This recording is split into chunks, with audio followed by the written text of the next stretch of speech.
This is A View from the Bunker. Now, here's Derek Gilbert. As our friend Pastor Carl Gallup said, we are living in the most prophetic age since the first coming of Jesus.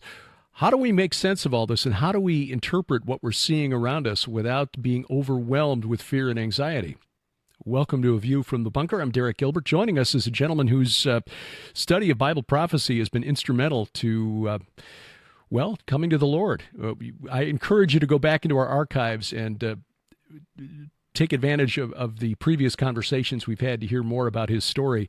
He is a deep thinker. He's one of the first to publicly proclaim the biblical connections between the modern UFO phenomenon and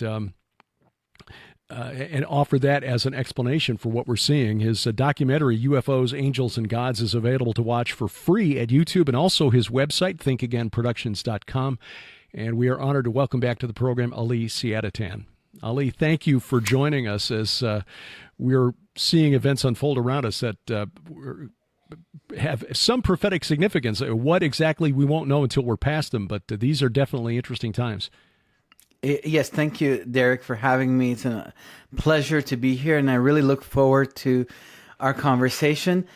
Absolutely incredible events, deep spiritual wars happening in the Middle East, and you're right that prophecy is best understood with hindsight. And even though it's interesting, to have some conversation about it and weigh things in the balance of Scripture, yet I agree that we don't want to suddenly get all take a position as to this is how it goes, and a lot of people do that.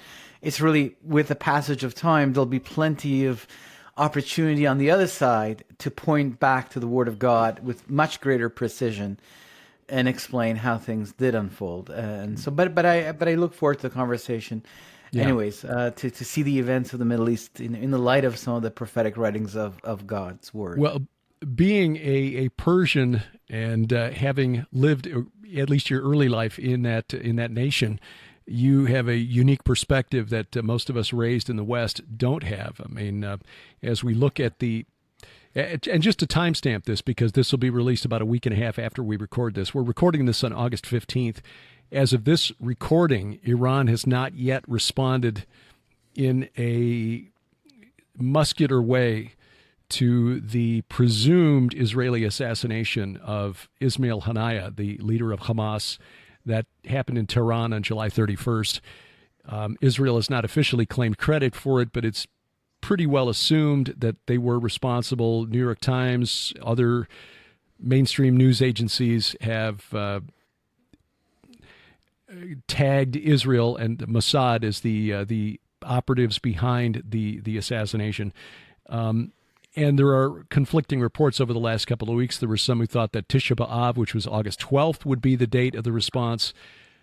Some are saying now that the new president, Masoud Pezeshkian, has managed to convince the IRGC and Ayatollah Khamenei to stand down. On the other hand, you got others saying the only way Iran will not respond is if Israel agrees to a ceasefire, which Hamas has refused to do. Unless Israel stops all fighting, Israel refuses. So a lot of moving parts here, and trying to make sense of it, and especially trying to read prophecy in it is extremely difficult. But certainly one of the major nations involved in the prophecy of Gog and Magog, Ezekiel 38 and 39, is Persia. So I guess as we look at what's happening here and just try to, I guess maybe not dive into the weeds, which prophecy scholars have been doing for the last 2,500 years, how do we try to avoid the trap of getting too tied to a specific prophetic system or trying to read too much details? I mean, this involves Iran, so this must be this event. Right. No, that's a great question. I think that as you get older and you spend more time studying the prophecies, when you're younger, you might take these positions and die on a hill. But with the passage of time, as you see the complexity of how these events unfold, you grow in humility and patience. when it comes to this particular mention of Paras, Persia, in this list of nations that come against Israel, what's interesting is that that's never happened in Israel's ancient history. Of all the empires that came to form the diaspora of the Jewish people, the Galut as they call it, starting with the scroll of Jeremiah, which initiates the beginning of the diaspora, what you have is the Babylonians and the Romans destroyed the temple in Jerusalem. The Greeks infiltrated it and corrupted it from within, which led, to the rededication of the temple, Hanukkah, and the symbol is like the relighting of the light of God. But the Persians, despite being one of the empires of the world and squarely in the imperial system, blessed the Jewish people by allowing them the king of Persia yielded to the decree of God to rebuild the temple and free the captives of Babylon. Another one of the kings of the Achaemenid dynasty under Nehemiah gave the order for the walls of Jerusalem to be rebuilt. And in the book of Esther, the champions of the book, Mordecai and Esther, these messianic figures, I guess, of that time, were able to reason with the king of Persia, who agreed with them. He could have agreed with his own, prime minister Haman, but he agreed with his Jewish wife and her uncle Mordecai, and he gave the order for the execution of the last of the Amalekites, the son of the king Agag, whom Saul had allowed to survive centuries before. So in that sense, of all the empires, the Persians blessed the Jewish people, while the other ones cursed the Jewish people. And that is a distinguishing feature of the Persian Empire. And this is what allowed Iran to survive 2,500 years as a monolith and as a central governmental system, while the other empires were destroyed. Rome destroys Jerusalem and scatters the Jewish people, and the same happens to Rome. It gets broken into many heads. But in the 7th century of the Christian era, as the Islam takes over over Persia, over time it leads eventually to the it's a long story which would distract us from what we're here to talk about, but eventually in 1979, this particular Islamic theocracy is formed, and so the scepter of Persia now falls to the House of Mecca, and is to be used by this spirit of the pseudo-Messiah, which seeks to have a religion that replaces the Bible and the kingdom of God with an alternative caliphate and the Ummah. And this then suddenly places Iran in direct line of fire to Judea at a time where Israel has formed as a nation. In fact, it's clear that all of these animosity that is suddenly coming out of that region and organizing is in response to the formation of the State of Israel and to the prophetic movement towards the reestablishment of the fallen tabernacle of King David.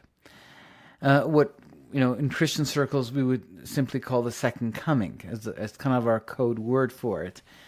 And so the spirit that rises against Israel now controls this very important imperial scepter, which is the most powerful Gentile nation of the region, that is re-stretching its empire from Afghanistan all the way to the Mediterranean. It's trying to influence everybody and bring them into its sphere of influence, and it's charged by Islam. And so suddenly this prophecy becomes interesting, because never has Persia in antiquity gone to war against Israel. As I said, the Persians blessed the Jewish people, and then the Greeks took over the Persian Empire under Alexander the Great. And the rest is history. There ends the story of the Persian diaspora and the Jewish nation.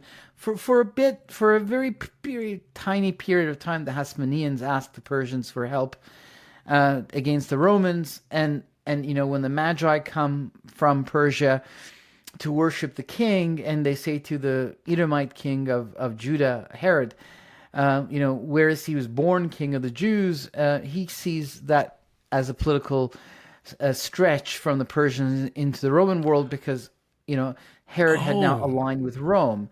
right, right. And in So fact, Herod was sent by the Romans to kick the Persians out in exactly. what is it, like the 40s BC? I forget exactly Yeah, when, yeah. I don't know the exact date either, but but it it was was very sometime after. recent. Yeah. So yeah, I had never not considered the political implications of that. Herod had led the Romans, who came back and kicked the Parthians out of the Levant. In Yes. fact, I've been doing some study on the Essenes and the Essenes leading up to the birth of John the Baptist and Jesus. The Essenes actually thought for a while that Herod might be the Messiah because he kicked Right. out the Persians, and then they realized, no, he's pretty murdery, so it's not the Yeah, Messiah. and he's not even Jewish. He was Edomite. That's right. He was, Right. so he was from Jordan or modern day Jordan. So that was another little, moment between the Persians and the Jews, but that was it really. There was no ever, but so here we have a coalition of nations coming, and now Israel is a nation.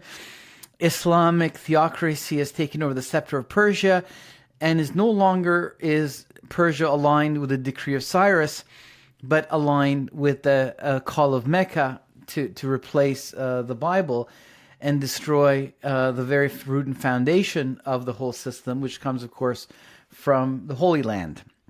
And the reestablishment of Israel puts a lot of flesh on the bones of these ancient prophecies and threatens theologically Islam, first and foremost.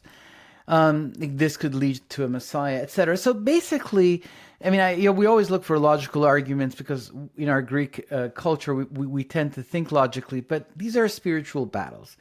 The bottom line is the devil is trying to destroy the prophetic word and detract from the path towards the utopia, which is the Messianic kingdom, and the end of his rule. That's really what's going on here. So then these wars since 1948 always involve the Arab nations. They don't involve Israel. I mean, they don't involve Iran. Right. But in 1979, there's the revolution, and there's the cry for, hey, we're going to come and liberate Jerusalem from the hand of the Zionists, etc., Quds. And there's even the Al-Quds Brigade created, which General Ani will build to a formidable fighting force, and Trump assassinated him. But then, how do you get out of Iran? How do you extend your power into the rest of the Middle East? There was a war with Iraq for 10 years, but they couldn't defeat Saddam Hussein, and so. But then 9/11 happens, and someone has to be made as an example, and it's decided by Colin Powell and others that the Bush family, that it will be Saddam Hussein that will be the example, and Operation Shock and Awe is put into place. And now that Saddam is removed and 60% of the south of Mesopotamia is Shia, and that is where the strongholds of the Shia are because of the people who are buried there, who the Shia look up to, Mesopotamia falls to the hand of Persia. And this was known. This was not a mystery. They knew in the American administration that removing Saddam Hussein was essentially handing over Iraq to Iran. That's why Bill Clinton, after the war with Kuwait, he put a no-fly zone over Iraq and isolated Saddam Hussein's power rather than remove him, because it was understood that it meant you're giving the country to Iran. But under Bush, after 9/11, it was decided that no, this has to happen. And so when the Persians cross the Euphrates, they always, traditionally claim empire. And so suddenly Iran is able to pour through past the Euphrates and into the Levant, and eventually with the Arab Spring is able to take Syria because Bashar Assad needs help. He's about to be toppled, and they make a deal with him. We will secure your power, but from now on, you listen to us. And since Hezbollah was already planted in Lebanon in 1982, now the Shia Crescent is formed from Iran all the way to the Mediterranean, and the linchpin, of course, is Damascus. And eventually General Soleimani brings Putin, because Iran doesn't have an air force that's enough to... So he says, you have the air, Iran will have the land. And that's how it's divided between them right now. And so Putin comes and brings his jets to Latakia and parks them there, where the Alawi family, the clan of the Alawis is from, the mountains of Syria. The heartland of Syria is Sunni, but this Alawi clan controls the Sunnis, the family of Bashar al-Assad. And so now, suddenly, this Islamic Shia imperial manifestation of the scepter of Persia, aligned with the House of Mecca, is able to reach its hand all the way much closer to the Holy Land. And then from there, the Arabs withdraw their support from Hamas. They get tired of them, and there's an opening. So Iran fills that opening and forms what's called the Ring of Fire, in addition to the Shia Crescent, forming an alliance with the Palestinians, which is an old alliance, but it was severed for a while because Yasser Arafat and the Imam Khomeini got into a dispute. But now that changed things and brought them back together. So suddenly it's possible, that to now think, wow, there could be a coalition of nations with Iran included that would attack Israel. And of course, after October 7th, it becomes clear that Iran is behind all these militias. And then, of course, April 13th, 14th, we see 300 ballistic missiles flown from Iran towards Israel and 180 drones, which then, really makes it even more possible to go, is this prophecy really happening now? But where are, of course, these other nations? Where is this coalition? So there's a debate about how to, I think, read Bible prophecy and whether this is really another window into the war of Armageddon, or whether we are to see it as a distinct and independent prophecy. And I have some ideas I can share about that. Definitely want to dive into that. I want to rabbit trail here for just a minute, because one of the things I wrote about in my book, Bad Moon Rising, is some speculation on how this Sunni Shia divide would play out. I know that there are some, Joel Richardson, for one, who argue that the Antichrist will be an Islamic figure, Islamic Antichrist, Mideast Beast, I think was the title of his book. But to me, that almost seems, first of all, it seems too obvious for Christians and Jews. If you've got a guy who apparently, if you're reading Daniel chapter 11, is one who sets up his palace, or his palatial tent, I think Daniel 11 reads, between the sea and the glorious city, which would mean somewhere in Israel. I just don't see any reality where an Islamic leader of any kind is allowed to do that. Okay, maybe I'm wrong. I don't know, but it would. The other aspect of this is the fact that Sunnis and Shias don't see eye to eye on the nature of the Mahdi and the nature of the of how the end times will play out. Their eschatologies are different. Right. As I understand it from Dr. Timothy Furnish, whose PhD is in Islamic eschatology, essentially, Sunnis believe that any rightly guided one who can muster a big enough army can be the Mahdi, right, whereas Shias are waiting for the return of one whose return is dictated by Allah, and he will return when Allah wills it, not one heartbeat sooner. So Shias are waiting, sort of like Christians, we're waiting for the second coming of Messiah, which will happen when God wills it, not 1 second sooner. There's nothing we can do to expedite things. But there are some sects that think that, for example, dominionists, who believe that we are supposed to take over the world so that Jesus can return. That's kind of the fundamental difference. So given you've got that fundamental split between Sunnis and Shias who see each other as heretics, right? How do we factor all of that into an end time scenario? So I think that they agree more and more on their hatred for Israel. Okay. And they sometimes are able to say, let's sit this out. And we'll see how this whole thing goes. As far as the actual, details of how the end of days is going to happen, they're just kind of going with the flow. October 7th brought jihad to the forefront of the Palestinian issue. That's what Nasrallah said in his first speech. And now a connection is happening between the Muslim Brotherhood and the Shia Republic.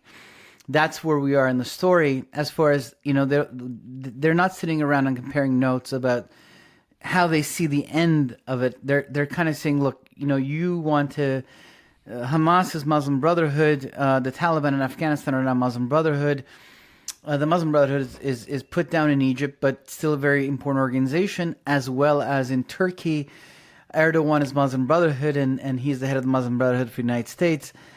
And so they're like, look, you're kind of a vast organization where we have many disciples as well.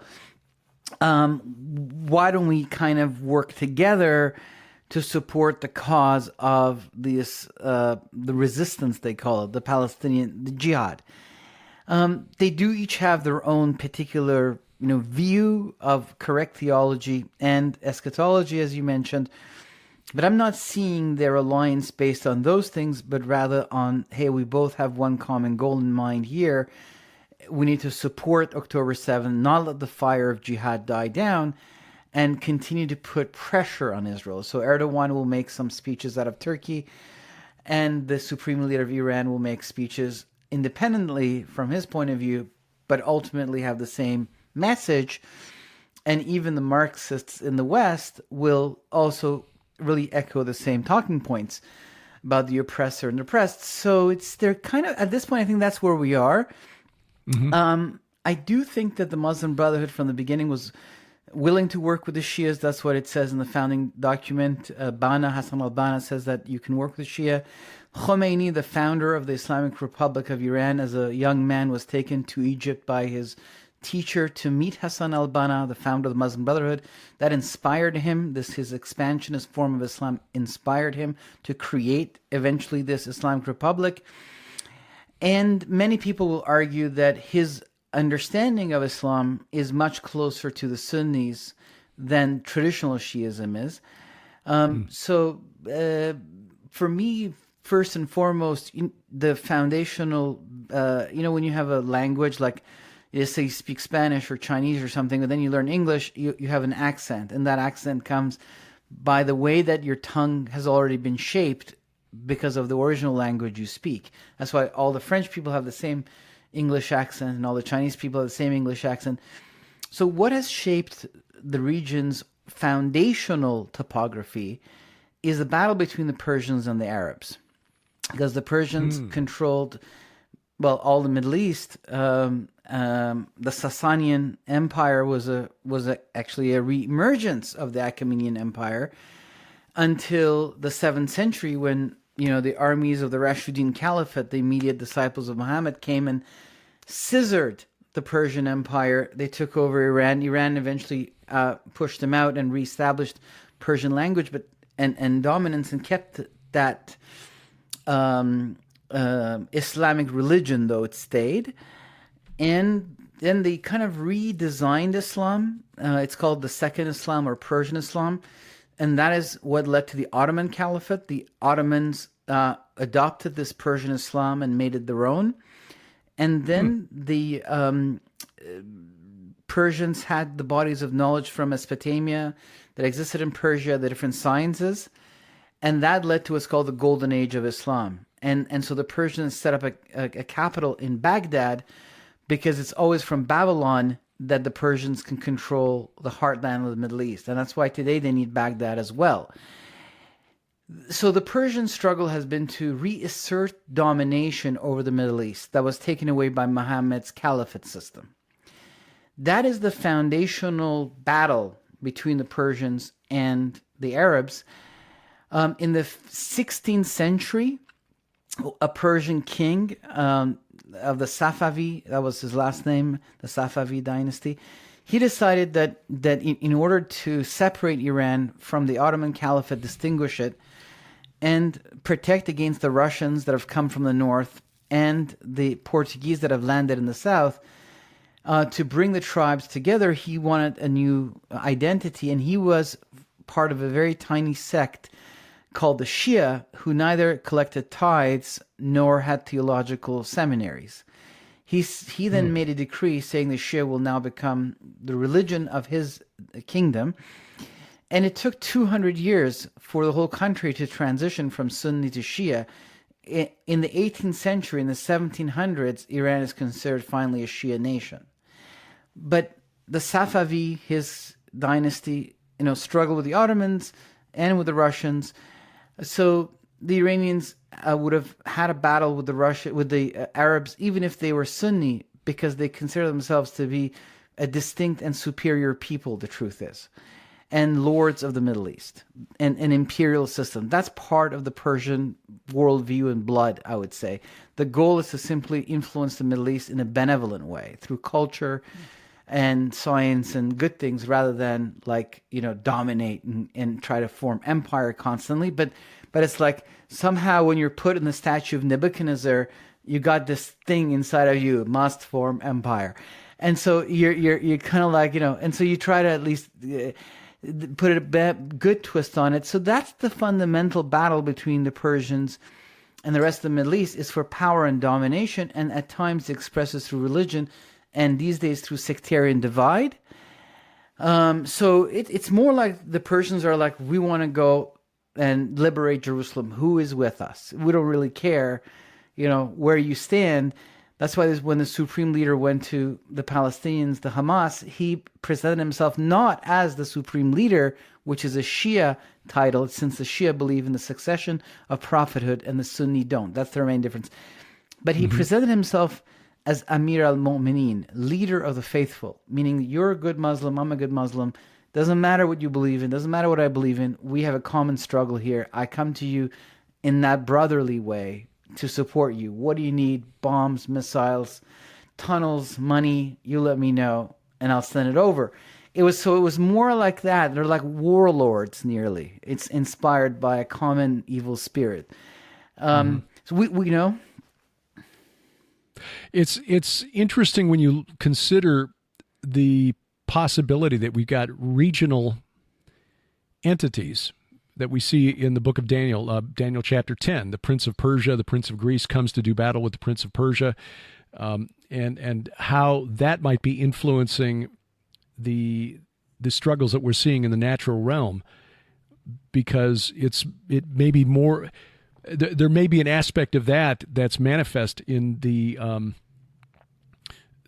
ethnic tensions between the various peoples. I made the mistake in college once of referring to an Iranian exchange student. This was back around 1982 or 3, referring to him as an Arab. Because I thought, well, you're all Muslim. Yeah, he got very angry, and I never made that mistake again. Yeah. But then I did make a mistake in Jerusalem once of talking to the Turkish owner of a cafe, the Arab owner of a little cafe we were at, saying, "Oh, Turkish coffee. This is Arab coffee." Like, sorry. So we in the West don't understand that there are some other aspects to this conflict, even though there are people groups that appear to be allies at this point, who when they achieve, or they think they'll achieve their goals, then suddenly there's no more enemy of my enemy to make us friends. Then there will be another round of conflict. Now, I don't think God is going to let Jerusalem fall, but there are prophecies that there will be an ultimate struggle at Jerusalem. That's what Har Moed, the phrase transliterated by John into Greek, is Har Magedon, Armageddon. Har Moed, the Mount of Assembly, that is God's Mount Zion, the Temple Mount in Jerusalem. That's where the final battle will be fought. But certainly other significant areas in all of this. And it is interesting that we see these different groups aligning. Just as here in the West, we can kind of laugh at, say, the Queers for Palestine. It's like, do you really understand how you'd be received if you walked the streets of Gaza or Ramallah? The only thing that unites them is their hatred of God and his Jewish Messiah. That's it. Once that is removed, then all bets are off. It's like in politics, human politics. You may have one political party all aligned against whoever's holding power in that country, but they're fighting within the party to Yes. be the one who leads the party. So is that how you're interpreting what's unfolding in the Middle East? Yeah, absolutely. It's like, when they want to have battles between each other, those other differences may become important. And the foundation is the ethnic battles, as you mentioned before, even Islam. And then within Islam, like the caliphates versus Iran and the caliphates versus each other, the Turks versus the Egyptians versus the Persians and the Arabs. But when it comes to the apocalypse and, the Prince of Persia kind of leading the charge, then it doesn't really matter. The focus is on Jerusalem, and the Middle East gets divided into two, really, those who want to go to war with Israel and those who don't. That's it. And so I think that what we're seeing here is the rise of that kind of a spirit, and we're seeing it in the West as well. Anti-Semitism, as it's called, if borrowing a language from the German Nazi period, is at a global high. We haven't seen this since the 20th century at this scale, where the parliaments of the world and aspects of the Democratic Party and professors within university systems are echoing the same exact talking points that is coming out of the mouth of clerics, but not with the Islamic lingo, but ultimately exactly saying the same thing. So you really can see when it says in Zechariah that all nations will gather against Jerusalem, you can start to see that there's a common, spirit, the spirit of the anti-Messiah ultimately, and it can come through powers and principalities, through evil spirits, and through the devil himself. I mean, there's the topography of the dark world, but ultimately it is against the Holy Spirit, which proclaims that the king is on his way. And this battle is, of course, against him at the end of the day, because he sits on the throne and he summoned his people in expectation of his return. And so to break the word of prophecy and cast the Jewish people out, which won't happen, as you said, is to push away the second coming and prolong the age of empire. So that's the strategy of the enemy. So I think that this is a spiritual battle, and I think that's why it's recorded in the Bible. There are these prophecies, because God is not shifting gears and suddenly talking geopolitics. God is staying on track with a plan of redemption, which is the heart of his story. And these are spiritual battles thrown by the enemy towards that plan of redemption, which happens, of course, in two comings, the Calvary and the second coming, the full physical redemption of the earth. Therefore, these prophecies are important, to challenge that second coming. That's why they're there. That's why these wars are mentioned. They're not normal wars. They are wars, what spiritual wars we call them. They're angelic battles, and so they're mentioned there, and I think they're scary. They're big and powerful, and so I think the Lord is going ahead and comforting people by saying, "I'm in charge, and that's why I bring these armies. I'm the one that is uprooting evil from the earth. I'm the one judging them, and I'm the one that's going to make sure that they lose." And doesn't mean that we don't have a role to play. But we don't have to have that worry that would come from an all-out chaotic reality led by, the darkest of forces unchained. So we don't have that. So that's the great thing. And I think we do need to get ahead of this and share with people that even though we can't see the details exactly, but we can see enough to say, hey, this really is the season of the signs. And these are the signs of the times. And that there is a Lord who sits on the throne, and it's about, yes, pledging allegiance, yes, of course, and it's also being comforted and having peace, and be still and know that I'm God, when David is attacked by enemies from every side. Now, as far as the way that I read this prophecy, so for me, I think I have a fundamental difference I've realized in the way that I approach the study of prophecy than some of my Protestant brothers and sisters. I tend to see prophecy as pattern, and I feel that I'm in good good company, since I borrow that statement from none other than Dr. Chuck Missler. But don't throw stones, Chuck. I'm standing. So basically, the prophecies pattern, and I see, when I heard him say that in the 1990s, I was too young in my understanding of the Bible to know what he's saying. But now, of course, I see completely what he was talking about. The Hebrew prophetic poetry is different than the way we tend to see it, which is through the Greek mind, which is a linear fulfillment. Every prophecy has only a single fulfillment, and now we look for it. So we now get into an argument. Is Ezekiel 38:39 about a separate battle, or is it about Armageddon? Or is it about even after that? Since even after the 1,000-year reign of the Lord, at the end of the book of Revelation, we hear again of Gog and Magog. Is it about that? It's like, where do we put this? Because we can only put it in one place in this way of thinking. But let's look at how the Bible deciphers itself. Let's take some concrete examples. So we look at, for instance, Psalm 83, which was written by the cantor of David's court, Asaph, 3,000 years ago, give and take 100 years. And Asaph says, look, there are all these nations, and he mentions all the immediate nations around Israel, in what would be modern-day Jordan, Lebanon, Gaza. And he's like, they're all, and even Arabia. And he says, they're all gathered against you. They conspire against your people and say, let the name of Israel be no more.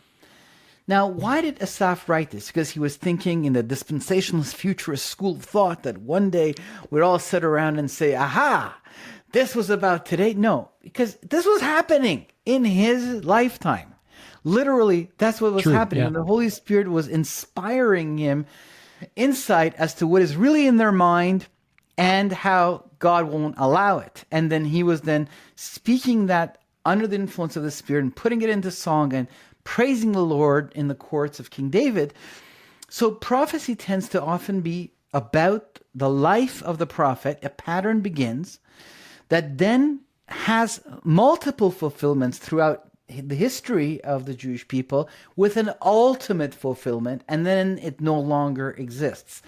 When Nehemiah comes to rebuild the walls of Jerusalem, the same nations rise against them again that Asaph had mentioned.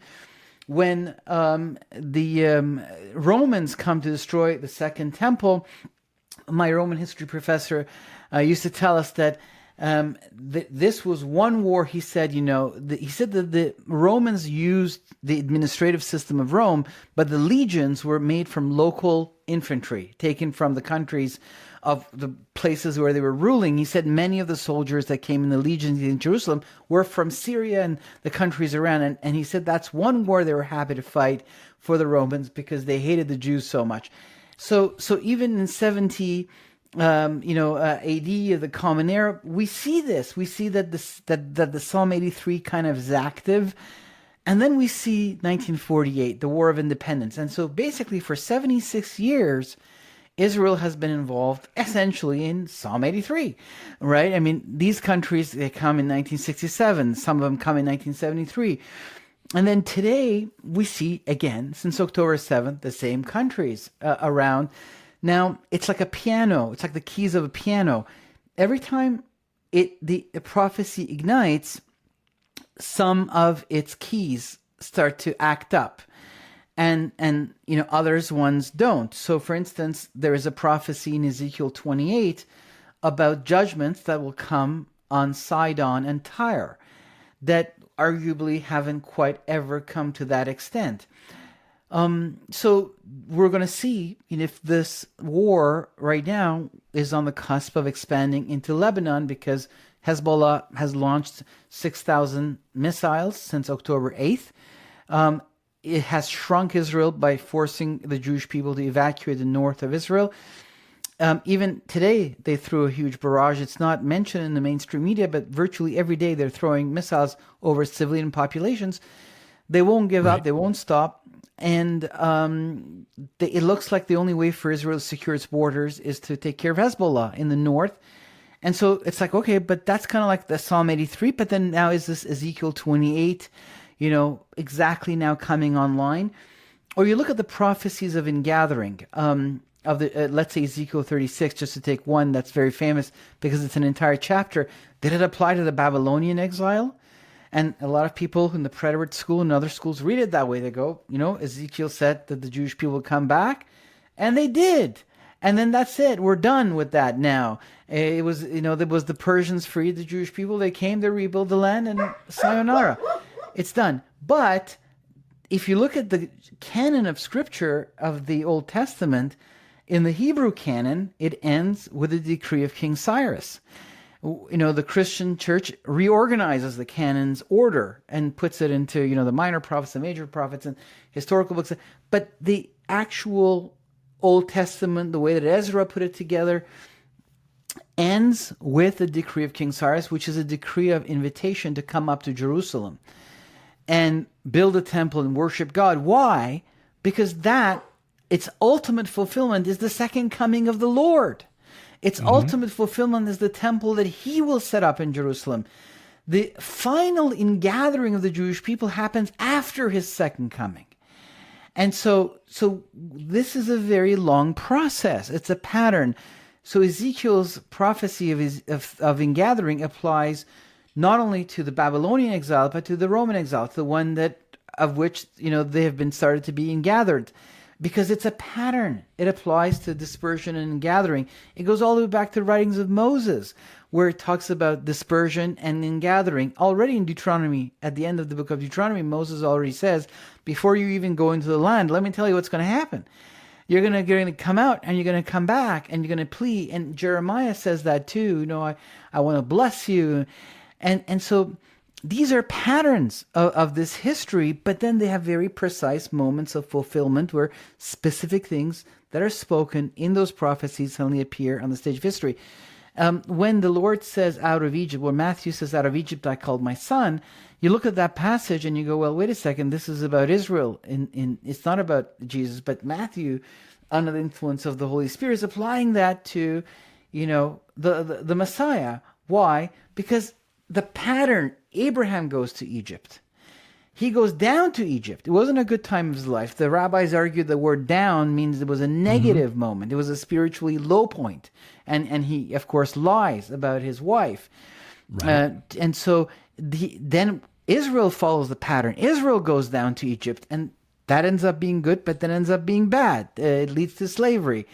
And then Abraham comes out more blessed. Israel comes out more blessed. The Lord goes down to Egypt, after his family is running away. They go and live in Alexandria, where there's a huge Jewish community, and Joseph gets a job.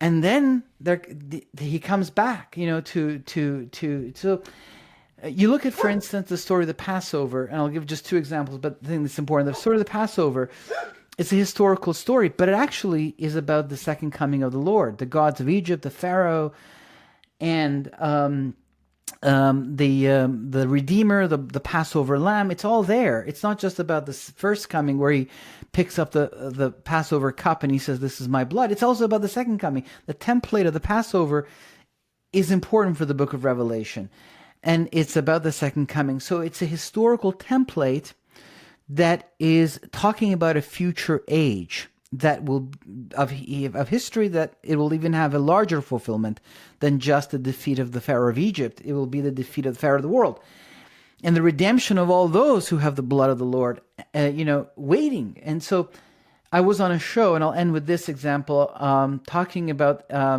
the abomination of desolation. And I explained, that the story of Antiochus Epiphanes, which is originally what that abomination of desolation was about, gives us a huge amount of detail and insight about, the Antichrist, since the Lord ends up explaining that this wasn't just about the past, but it was also about the future. It's a pattern of biblical history that we are to draw from to understand this son of perdition.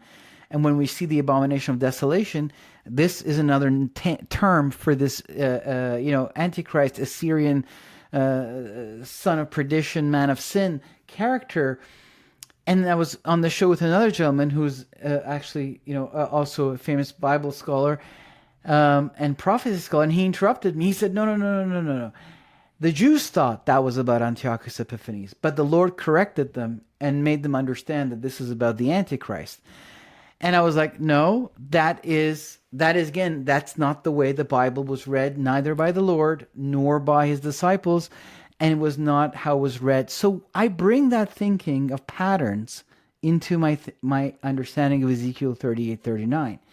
What I see is that they burn the weapons of the enemy for 7 years, that it takes 7 months to bury the dead that come against Israel, and that if you don't bury the dead, if you find a bone, you have to call the specialists. And, Chuck used to speculate that if there's nuclear radiation involved here. This, to me, doesn't sound like the Messianic kingdom. This, to me, doesn't sound like the kingdom of Jesus, where he's on the earth and they're burning weapons for 7 years. I'm not saying it can't happen. What do I know? The Lord might be like, hey, this is in memorial. I want my enemies to see, they'll burn the weapons. But so I don't want to again, as we said from the beginning, we don't want to have an adamant, we're just talking. But to me, this doesn't sound like the kingdom of the Lord. It sounds like the kingdom of the world, with burials of dead, the burning of weapons for 7 years. And so what I see is that the same way that Psalm 83 is a prophecy that applied to Asaph 3,000 years ago, applied to Nehemiah, in some ways applied to Rome, and that the Jewish people have been involved in it for at least 76 years now, and the pattern gets reigniting, the cinders get flamed again, and boom, the same nations suddenly we must kill the Jews, and off they come. I see Ezekiel 38:39. So what I find interesting about the conflict with Iran today is that it tells me that we are now judging the pattern of this prophecy is starting to show itself finally on the stage of history, that this is the beginnings of a new prophetic pattern fulfillment that we haven't seen ever before. And as we are speaking today and yesterday, there's a guy, he's 88 years old, but still he's the leader of the Palestinian Authority, Mahmoud Abbas, Abu Mazen they call him. Iran has been trying to undermine him because support for Hamas in Judea and Samaria is at an all-time high. And Iran has been trying to undermine him by trying to overthrow the Hashemite kingdom of Jordan or make a deal with them, and use the fact that 70% of the people living in Jordan are, Palestinian Arabs, trying to win them over, and has been smuggling weapons through the Jordanian border into Judea and Samaria, trying to make up for the loss of Gaza. And some of those weapons, I have to say, come from Afghanistan. And they belong to the Taliban. They were made by America and paid for by America, but they belong to the Taliban as part of the deal that Donald Trump made with them. So basically, those weapons are making their way in there as well. And Mahmoud Abbas is now trying to position himself as the leader, while Sinwar, who is under some dungeon in the earth, it sounds like some strange movie with a bunch of hostages in the belly of the earth, talking on a secret phone, trying to negotiate, and the world is in chaos. He wants Marwan Barghouti to be freed from the Israeli jails. Mm-hmm. He's even a worse terrorist than Sinwar is. I mean, he's just very dangerous man, and he wants him to become the leader of the Palestinians. And the world, including the United States administration, are suggesting that the whatever remnant of Hamas still exists collapse into the Palestinian Authority. And the Iranian-led bloc is like, this is a good idea because it salvages their assets for a future war. But then suddenly Mahmoud Abbas gets up and, as you said, goes to Russia on the 9th of Av, on the Tisha B'Av, on the day this, and the Iranians, you're right, at the beginning said we will attack on Tisha B'Av, and they were ready. They fired everything up to throw it on the 9th of Av, and the Minister of Defense of Israel, Gallant, called Lloyd Austin and said, look, our systems are saying they're about to fire. Lloyd Austin looked into it and said, we concur, and dispatched another carrier group to the region, including the nuclear sub. Yeah. And you were mentioning, does the president know about this or not? Well, yeah, I think he does. and so basically, and then a diplomatic onslaught began to stop them, led by the Vatican, and then the leaders of Europe, and finally the White House. And that has led to the ceasefire negotiation that's happening as we speak in Qatar. You're right that they said if this falls apart, I won't. We will continue the attack. And Sinwar, from his dungeon, said, "I'm not even going to show up or even send a representative," which means to Iran, "Go ahead." As far as we're concerned, there is no ceasefire, and you said that you'd attack. Go. So suddenly, Abu Mazen from the Palestinian Authority, who's competing for power on the 9th of Av, on this day of, curses, the weakness of the Jewish people, he gets in a plane and goes and sees Putin. And then he goes to Turkey, where he is today, and I was watching his speech. And in Turkey's parliament, he says, we are dedicated to the way of Sharia, death or martyrdom. And he gets a standing ovation. And these sound a lot like Ezekiel 38, 39 countries. And then he says, even if I lose my life, I don't care. I'm going to Gaza. Yes, I saw that. That's to Gaza, big. And I invite all Muslim leaders to join me on the trip to Gaza. He's competing. He's saying, no, I'm going to hold on to I'm going to be the guy, not this Barghouti fella. But the fact that he's now connected to Turkey and Russia in his trip, because he did his PhD in Moscow in a very specific university where the KGB trains Islamist assets. And he did his PhD. His thesis was on the Holocaust of the denial of the Holocaust. He said that the Jews, the Zionists, not the Zionists as we know, but the imagined Zionist conspiracy, the Zionists and the Nazis conspired together to create this Holocaust myth. That was his PhD thesis. Oh, wow. So this guy goes to Russia, goes to Turkey, and so now he may be pitching himself to Iran and saying, guys, don't try to undermine me by supporting Hamas. Hamas is done. I'm the guy. Even though he's 88 years old. And then the people in Iran might be like, you know what, you're the guy, but you're 88 years old. So, but what if he becomes the linchpin that connects Iran, Turkey, and Russia, which already have a connection, but now he becomes one more piece of that connection puzzle. So even though the next war is definitely with Hezbollah in the north, and Iran is not ready to attack yet, and they're building their military forces and regional alliances, and they want to have national allies. Like, they don't want to have just a bunch of militias as their friends. Like, they're not counting on the Houthis, they're not like, oh, the Houthis. They're counting on Russia, on Turkey, on bigger muscle to accompany them. So we're not there yet, but we are suddenly, for the first time, out of this war, seeing the pattern emerge. And it says that Israel will be secure it will be living in the town of secured villages. So we need to see that Israel not only destroys Hamas, but also takes care of Hezbollah and secures the borders. If Hezbollah were right now to be defeated, there would be really no big threat immediately around Israel. No militias would be left, and Israel would relax, and would move back to these towns and villages. And now these guys might want revenge. These guys might want, plunder.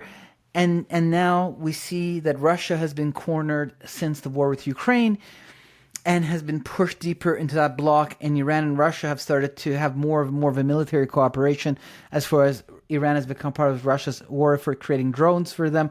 And Russia is now supplying bigger and bigger weaponry to Iran in response to the war it has with Israel. Just yesterday, a new giant airplane arrived from Russia. We don't know what was in it, but last time it came, it brought jets with it. So we don't know what it brought with it this time. They've asked for the S-400. There's some news says they have received it. Others, I don't know, but they only have the S-300s.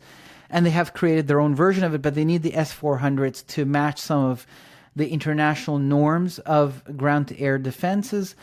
Right. So, and the Iranian policy is no longer the JCPOA. It's a combination of military pressure and diplomatic communication. That's what they just announced. The foreign minister just announced that their new policy was a combination of military pressure and diplomacy. Hold the world hostage with the threat of war, and then negotiate from that position. So this war is not going anywhere until these guys are toppled, if we were to think in the natural. And these patterns. So I think that, first of all, I see that, like Chuck used to say, Psalm 83, he used to say, would be the trigger to Ezekiel 38, 39. And if you were here alive to see that one more time. So now, once this pattern is coming, I see it double fulfillment, meaning that I see it like these prophecies that have more than one fulfillment. I see that they will have one war with Israel, like Psalm 83 has had these many wars, and they get defeated, and God gets glorified inside of his people, as many Jewish people are already turning more to God under the pressure of this. And then there's a period of reprieve, and then under the Antichrist, one more time, these nations, the fans are flamed, and the fire rises, including, maybe that's why 2 chapters repeat the same story. It's a 2-chapter prophecy, 38, 39, and each give a difference. And that's why I see that there are actual statements and sentences in this prophecy that matched the Battle of Armageddon in the book of Revelation. The same sentences are repeated. So definitely this is a prophecy that will have a final end time Joel, Zechariah, Revelation fulfillment. But at the same time, pattern-wise, it takes time for the pattern to emerge. They have a go at it. It's kind of like one fulfillment as the engine is turning on. It leads to one glorification of the Lord as he calls his people to himself. And then it happens again on, under the same that Ezekiel 36 has happened twice now, not once, or Psalm 83. So that's how fundamentally I see it, prophecy's pattern.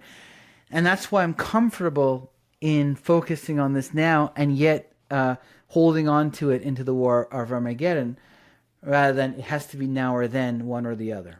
Gotcha. That makes a lot of sense. And again, people hearing this or seeing this may think, well, this is really, really scary times. But again, as Carl Gallups has said, we love quoting Carl because he's very wise. As he commented the morning after the presidential election in 2020, the Lord did not slap himself on the forehead and say, boy, I didn't see that coming. All of this has been foreseen. And while we see into that realm, as Paul wrote, as though into a glass darkly, meaning we're looking in a mirror, so everything's backwards, and it's in a darkened room, so it's insufficiently lit. We don't see it all clearly yet, but we will someday, which is why I said we won't understand it perfectly until it's behind us. But that makes a lot of sense. The already but not yet fulfillment, and I really think that's a good insight that this is the first time we've seen Persia emerge as an enemy of Israel in history, which suggests that we are now moving into a new phase of prophetic fulfillment, which would certainly track. I mean, just the restoration of Israel in 1948 was a mile marker on the roadmap to on the road to the end of the age, and certainly the emergence of Persia, Iran, as an enemy of Israel is another. We could go for hours on this, but in the interest of trying to keep these programs to a manageable length, we will leave it here, and we'll have to pick this up again. These are always fascinating conversations, Ali. I really appreciate your scholarship and your willingness to devote some time to our audience here. Again, Ali Siadatan, his website, thinkagainproductions.com. Ali, thanks for joining us today. And follow me on my YouTube channel. Thank you. Just double click on the documentary you'll see on my homepage. Thank you very much for having me, Derek. Till next time. Bye-bye. You bet. Check the notes below this podcast, whether you're watching or listening, for the link to Ali Siadatan's website. That is thinkagainproductions.com. Always an education when we talk to Ali, and his point on this being the first point in history where Persia has openly become an enemy of Israel as a significant prophetic marker is right on. I had not thought of that, had not considered it before, and I think he's absolutely right. Coming up, we got a couple of new conferences to tell you about, and the unraveling of Candace Owens. Dr. Michael Brown takes on Candace Owens in her recent tack to the hard right. That's straight ahead on A View from the Bunker.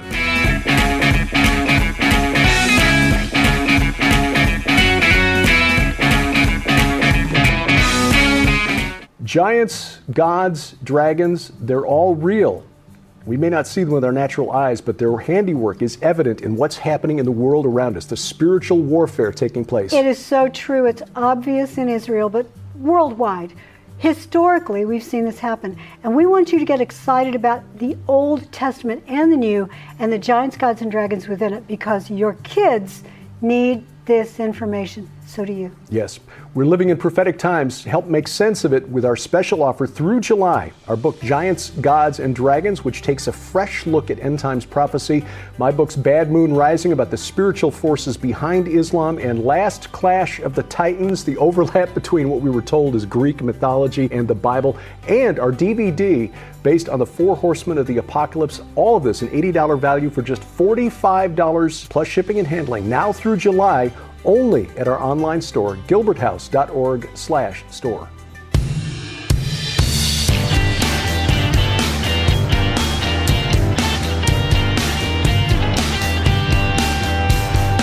Driving the internet to think every Sunday night from the beautiful Missouri Ozarks. This is A View from the Bunker. I'm Derek Gilbert.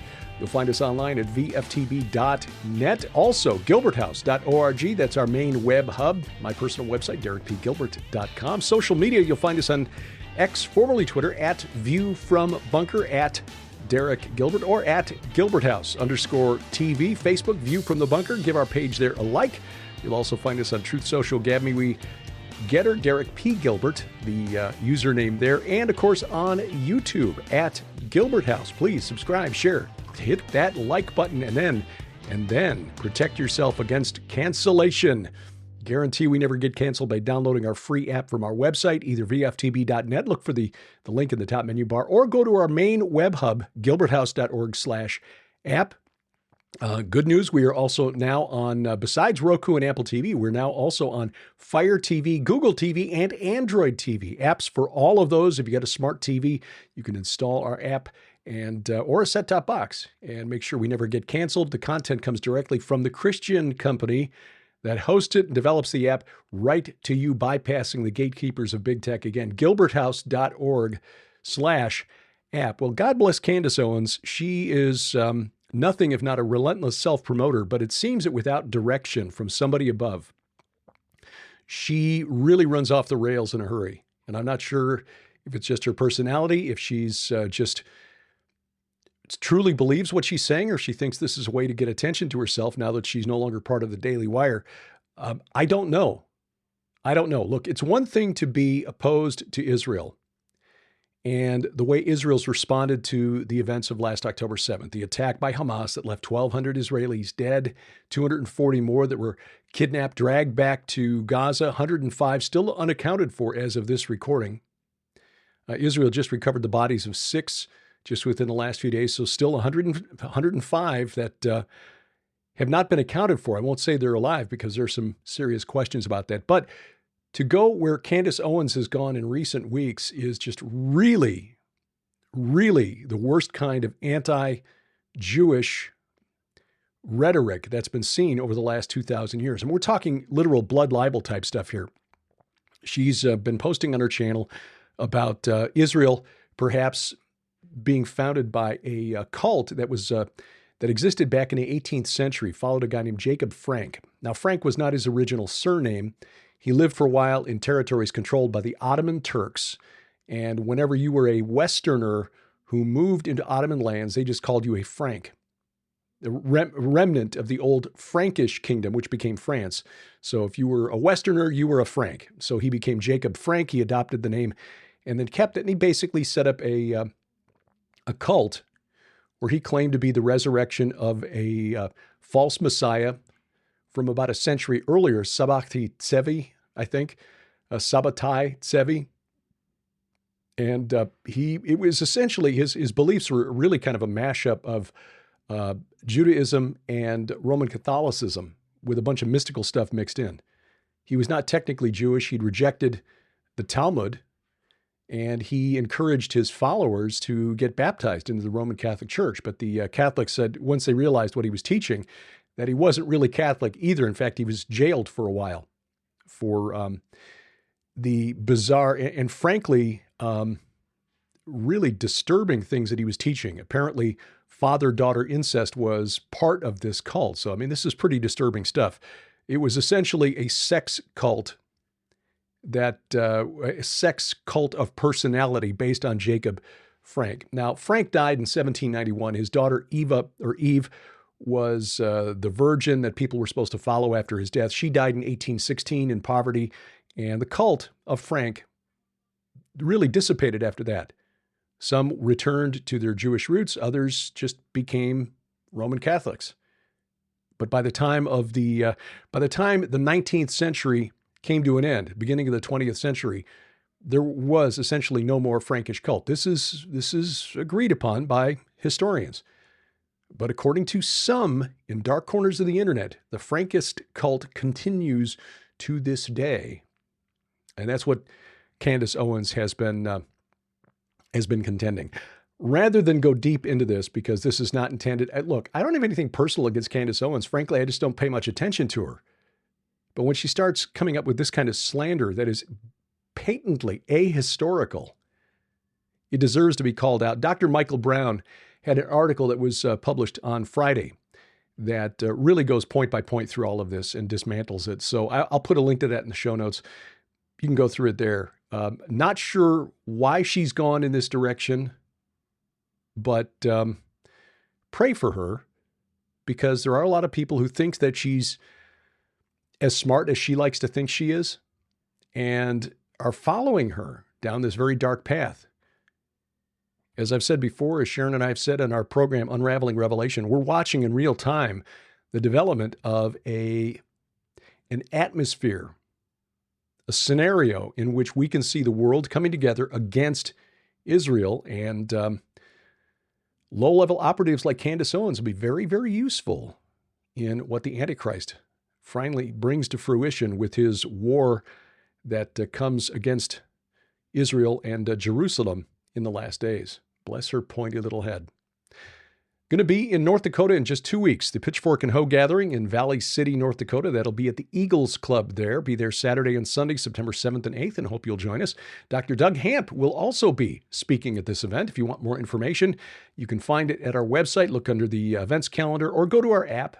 We've got a calendar of events at our app with detailed information, including a link to their Facebook page, the Pitchfork and Hoe Gathering Facebook page.